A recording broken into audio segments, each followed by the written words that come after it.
Hello and welcome back. Twin flame journey में आप हैं और फिलहाल सेपरेशन पीरियड में चल रहे हैं। यहाँ तक आपकी स्टेज पहुँच चुकी है। इट मीन्स बहुत कुछ आप जान चुके हैं कि क्या स्टेजेस हैं और आपको किस तरह से आगे बैलेंस करना है। लेकिन ये बैलेंस सुनते सुनते आपको समझ में नहीं आ रहा है कि असल में divine masculine and divine feminine energy को बैलेंस किस तरह से करना है। अगर आप हेल्दी एंड हैप्पी लाइफ जीना चाहते हैं तो चाहे आप ट्विन फ्लेम जर्नी में हो या ना हो, आपके अंदर की यिन यांग एनर्जीज को बैलेंस तो करना ही होगा। तो क्या मेल और फीमेल बॉडी का भी फर्क पड़ता है, जेंडर्स का फर्क पड़ता है, एज का फर्क पड़ता है, caste creed religion other country में है उसका फर्क पड़ता है? नहीं। ट्विन फ्लेम जर्नी में इन सब चीज़ों का कोई फ़र्क नहीं पड़ता है। ट्विन फ्लेम्स आपके कोई भी हो सकते हैं, आपके फैमिली मेम्बर्स में से हो सकते हैं, आपके फ्रेंड्स हो सकते हैं, मेल फीमेल कोई भी हो सकते हैं, कहीं दूर देश के हो सकते हैं जहां आपकी भाषाएं भी एक दूसरे को ना जानते हो। लेकिन यिन यांग एनर्जी हर एक ह्यूमन बीइंग के अंदर होती है, हर एक इंसान के अंदर होती है। Yin yang energy male and female energy है, यानी कि divine feminine and divine masculine energy है जो कि प्रत्येक मनुष्य के अंदर होती है। यिन एनर्जी फेमिनाइन एनर्जी है जो कि बहुत ही पैसिव होती है, कोल्ड होती है, डार्क कह सकते हैं, नेगेटिव कह सकते हैं, इनवर्ड होने वाली एनर्जी कह सकते हैं। Soft and down and back energy को आप फेमिनाइन एनर्जी कह सकते हैं, ऐसा कहा जाता है। ठीक है, बट यांग एनर्जी में क्या है? मस्कुलाइन एनर्जी है जो कि बहुत ही एक्टिव होती है, हॉट होती है, light, passive, outward, hard up and front उनकी एक एनर्जी क्वालिटीज हैं। अब yin and yang energy Chinese word है, तो इन एनर्जीज को किस तरीके से बैलेंस किया जाए डे टू डे लाइफ में? तो सबसे पहले आपको अपने आप को समझना होगा कि आप जो इनटेक कर रहे हैं, जो खा रहे हैं, फूड जो है वो किस तरह का है। Eliminate heavily processed food from your diet. अपनी डाइट में से जो भी हैवीली प्रोसेस्ड फूड है, चीज़ हो गया, इसी तरह के पैक्ड फूड जो भी हैं, जो कि आपके हार्ट एंड लीवर को मजबूत करने के लिए अच्छे नहीं हैं, मतलब उनको मजबूती नहीं देता बल्कि उनको वीक ही करता है। तो ऐसे हैवी प्रोसेस्ड फूड को आपको अवॉइड करना चाहिए क्योंकि उसमें सॉल्ट एंड फैट्स बहुत ज़्यादा मात्रा में होता है जो कि आपके दिल के लिए और आपके लिवर के लिए अच्छा नहीं है। दूसरी बात यही कहूँगी कि ओवर ईटिंग भी नहीं करनी चाहिए। ठीक है, माइंड को थोड़ा रिलैक्स करके और थोड़ा हार्ट से सोचने की कोशिश करें, क्योंकि जितना ज़्यादा आप अपने हार्ट से सोचेंगे, अपने हार्ट से काम करेंगे, हर समय दिमाग का यूज़ करने की ज़रूरत नहीं है। सोल इंटीरियर डेकोरेटर बने, अपनी सोल को डेकोरेट करें, अपनी सोल को फीड करें। सोल कैसे फीड होगी? अच्छे विचारों से, अच्छे थॉट्स से, अच्छी अफर्मेशंस देने से और एक गुड मैनिफेस्टेशन करने से। जो आप वाकई दुनिया में चाहते हैं, दूसरों के लिए चाहते हैं, अपने परिवार वालों के लिए, अपने पड़ोसियों के लिए चाहते हैं, अपनी एनवायरनमेंट, अपने ऑरा के लिए, अपने रूम के लिए चाहते हैं, वो अच्छी अच्छी अफर्मेशंस आपको डेली यूज़ करनी होंगी। नंबर 3 यही कहूँगी कि यिन यांग को बैलेंस करने के लिए हेल्दी डाइट्स में आपको अपनी बॉडी के लिए भी रखनी होगा, वर्कआउट करना होगा, अपनी ही माइंड और बॉडी की ज़रूरत के हिसाब से, यानी कि कार्ब्स कितने ले रहे हैं, प्रोटीन्स कितने ले रहे हैं, फैट्स कितने ले रहे हैं। अब ये नहीं है कि आप डाइटिशियन बन जाएं या डाइटिशियन के पास जाएं, लेकिन ज़रूरत के हिसाब से आप अपना खाना पीना देखें, है ना। तो अपना चेकअप भी लगातार करवाते रहें तो अच्छी बात है। अदरवाइज़ खुद से आप इतना बैलेंस है, समझ सकें इस चीज़ को, तो ये ज़रूर करें, क्योंकि ये आपके इनर वर्क के अंतर्गत ही आती हैं ये सभी चीज़ें जो मैं आपको बैलेंस करने के लिए बता रही हूँ, यानी कि डीएम एंड डीएफ एनर्जी को बैलेंस करने की जो बात बता रही हूँ, ये एक तरह से इनर वर्क का ही हिस्सा है। 4th पॉइंट यही बताऊंगी कि eat plenty of vegetables and fruits.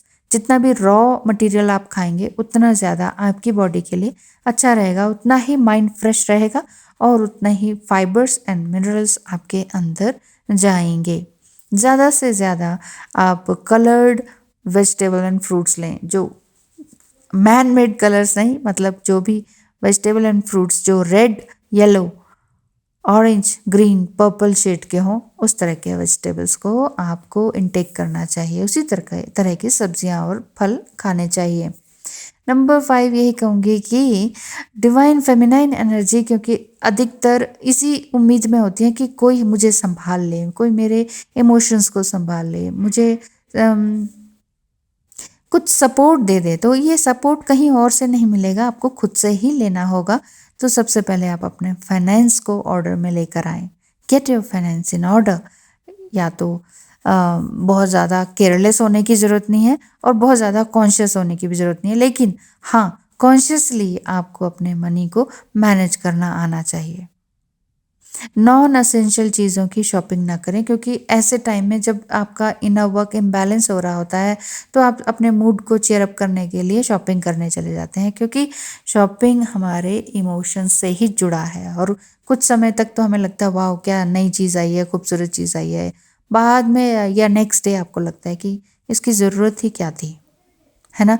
तो ये तो वेस्टेज ऑफ मनी हो गया, ये तो मैंने पहले ही ले रखा था, इसी जैसा सब कुछ ले रखा था। तो घर में चीज़ें बढ़ती जा रही हैं जिनका कोई यूज़ नहीं हो रहा। उससे भी फ़र्क पड़ता है ऑरा में, आपके रूम के ऑरा में भी, कि चीज़ें पड़ी हैं लेकिन वो यूज़ नहीं हो रही, तो उनमें से वो नेगेटिव एनर्जीज बाहर निकलने लगती हैं, क्योंकि चीज़ों में भी एनर्जी है, नॉन लिविंग थिंग्स में भी एनर्जी है, जो कि ये कहती हैं कि हमें लिया किस लिए है। जब हमें यूज़ नहीं करना तो हमें एक कोने में अंधेरे में फेंक रखा है, दबा रखा है, छुपा रखा है, हमारा कोई यूज़ नहीं है। उसमें से एनर्जी निकलती है जो हमें अच्छी वाइब्रेशंस नहीं देती है। इसीलिए बहुत सारा सामान इकट्ठा करने के बजाय जितना भी है फिलहाल उसमें से निकालने की कोशिश करें। मेड्स हैं, बेचारे लोग हैं, गरीब लोग हैं, उनको देना शुरू करें। जो चीज़ 2 साल 3 साल 5 साल से आपके वार्डरोब में, अलमारी में, दीवान पलंग पर बंद पड़ी हैं, उनको निकाल निकाल के दान करना शुरू करें। आपको वाकई मेंटल पीस मिलेगा, रिलैक्स मिलेगा। आपको साफ सफाई का भी इतना झंझट नहीं रहेगा, चीज़ों को खोने का, टूटने का भी डर नहीं रहेगा। चीज़ों को निकालिए, जो जिसकी यूज़ किए, हमने कहीं तो लेके जाना नहीं, हमने अपनी सोल ही ऊपर जाएगी और कुछ नहीं जाएगा। इसलिए चीज़ों से लगाव करना कम करें। अल्कोहल लेना कम करें। अगर अल्कोहल वगैरह लेते हैं, मेल फीमेल बॉडी आजकल सभी लेते हैं, तो इसका इनटेक करना कम करें, क्योंकि ये आपको डिप्रेशन की तरफ ही ले जाता है। इससे आपको हैप्पी फीलिंग कभी नहीं आएगी, इवन रिंकल्स पड़ जाएंगे। तो रिंकल्स क्यों लगाने अपने लिए, है ना। नंबर 7 यही कहूँगी कि आप रेगुलर कार्डियोटिक एक्सरसाइज करें, कार्डियोवास्कुलर एक्सरसाइज जिसमें योगा, साइकिलिंग, ये सारी चीज़ें आ जाती हैं। लेकिन एकदम से हैवी एक्सरसाइजेस ना करें। अगर कभी नहीं करी हैं और शुरू कर रहे हैं तो एकदम हैवी नहीं, थोड़ा बहुत वार्म अप घर में करें, थोड़े बहुत योगा करें, स्ट्रेचिंग करें, डांस वगैरह करें, तो उससे थोड़ा सा वार्म अप हो जाता है। नंबर 8 प्रॉपर अगर आप नींद लेंगे तो बहुत अच्छी बात है। और नंबर 9 जितना अच्छा पानी आप पिएंगे उतना ही अच्छा। कोल्ड ड्रिंक और जूसेस की बजाय पानी पिए तो ज़्यादा अच्छा रहेगा, ऑक्सीजन होता है क्योंकि उसमें। और सूरज की पहली किरण से अगर आप अपने आप को नहला सकें तो सबसे अच्छी बात और कोई है ही नहीं। इसलिए अर्ली मॉर्निंग उठने का विधान बताया गया है शास्त्रों में भी। तो जितना हो सके, जितना जल्दी हो सके ब्रह्म मुहूर्त में उठने की कोशिश करें। अर्ली मॉर्निंग उठें, थोड़ा वॉकिंग करें। अगर ऐसा कंफर्टेबल नहीं है तो घर में, छत में, कहीं भी कोई ऐसे खुले रूम में वॉकिंग ज़रूर करें, थोड़ी सी स्ट्रेचिंग करें, अच्छा मेडिटेशनल म्यूज़िक सुने। और सबसे अच्छी चीज़ यही है कि meditation is the perfect solution. आपके इनर वर्क में मेन चीज़ मेडिटेशन है, और उसके साथ साथ इर्द गिर्द खाना पीना, रहना, सोचना, और आपके फ्रेंड्स की गतिविधियाँ, मतलब फ्रेंड्स कैसे बना रहे हैं आप, उसी से आपका फ्यूचर डिसाइड होता है। जैसे आपके फ्रेंड्स हैं, आपका फ्यूचर भी उसी तरह का होगा। आप देखिए आपके फ्रेंड्स क्या वाकई हर मायने में सक्सेसफुल हैं। सक्सेसफुल का मतलब ये नहीं है कि खूब पैसा है, पैसे के अलावा क्या वो वाकई पीस में है, शांति में है, हैप्पीनेस में है, एक्सटेसी में है, आनंद में है, बिना पैसे के क्या। तो अगर वो ऐसे हैं तो ठीक है, नहीं तो इस तरह के बेकार के रिलेशनशिप्स को साइड करते जाएंगे तो आपके लिए अच्छा रहेगा। इस चीज़ से ना डरें कि अकेले हो जाएंगे, आइसोलेशन में आ जाएंगे, सभी इसी तरह के हैं तो क्या हम अकेले रहें। एक बार अकेले तो रह के देखें, क्योंकि अकेले में ही मेडिटेशन होगा, सबके साथ बैठ के तो मेडिटेशन नहीं हो पाएगा। इसीलिए अपनी एनर्जी को बैलेंस करने के लिए डे टू डे लाइफ में आपको पल पल अपनी हर एक सोच पर नज़र रखनी पड़ेगी। So thank you so much and wish you all the best.